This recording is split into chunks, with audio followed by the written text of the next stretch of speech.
Yo, Jesse, what you doing? Hey man, just working here. Nice. Yeah. What day is it? It's Thursday. Oh fuck!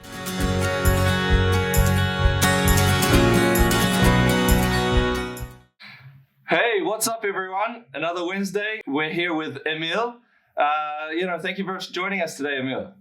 Thank you, Jesse. Nice to be here. I wanted to ask you, what's been up with your week? What's been going on?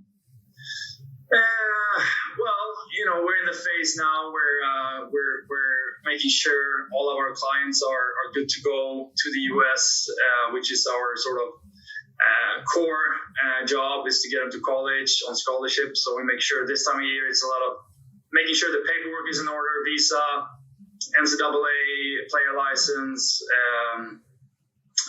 applications, CSN, the government funding, all that stuff. So it's not maybe the most exciting time of year in that sense, but it's really important stuff that needs to be done. So May, June, July is basically a lot of paperwork. 70-80% of the work it revolves around that, I'd say. And then the rest of the year is more, recruiting, marketing, seeing people, seeing clients, visit coaches visit us, etc. So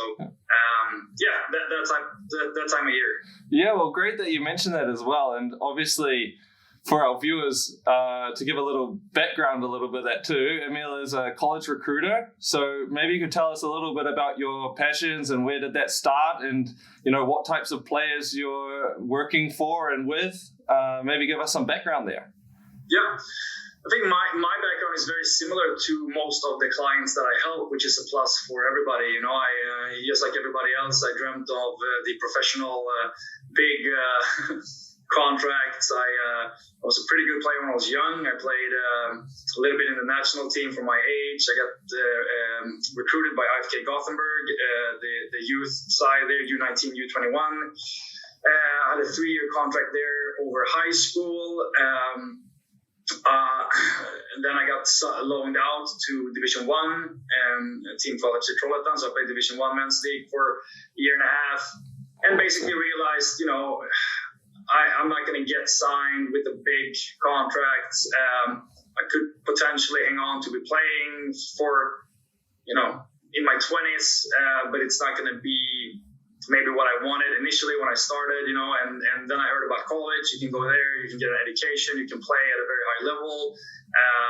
You can get it paid for or partially paid for in terms of scholarships. So it's just like, hey, that sounds amazing. All those factors combined. So I did that, went to Florida, played for 4 years at a school in Florida, had an amazing 4 years. Came back upon graduation, which was 2009, so right. A long time ago now, and moved back to Sweden and Gothenburg, which is where I'm from and still live. And I actually started working with this recruiting industry just a few weeks after I got home. So I've been doing it for almost stepping into my 14th year now. Crazy.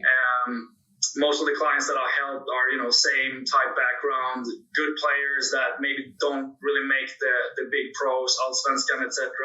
Want to do something else. So, help them, guide them, market them to coaches, negotiate scholarships, help them with all the paperwork. It's something I got stuck with and that I really enjoy doing, and been at a few different companies. 4 years ago, I started my own, and so I have my own agency now for stepping into the 4th year here. Nice. So it's just become more and more fun and interesting ever since I did it myself.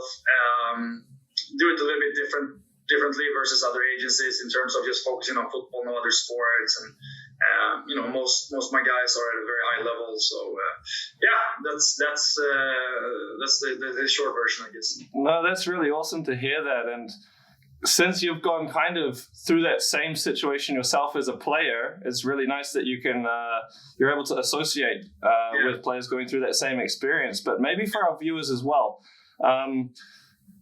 do you have like a piece of advice that you could share about, maybe, when you're moving over to the States or players thinking about it, something to share within that process that you experienced and obviously experience for your work now with other players going through? Is there a piece of advice there that you could share?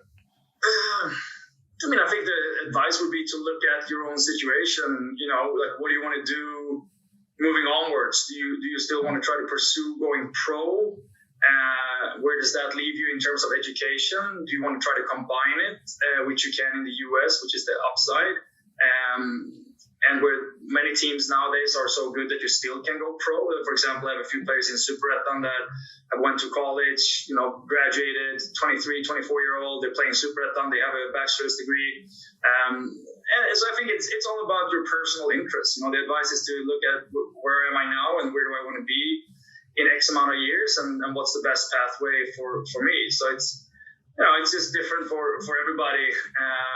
But I said that would be the starting point, like what do I want with my football and my future? And that's where I think we have a very good service that can facilitate for the ones who does have an interest. Brilliant.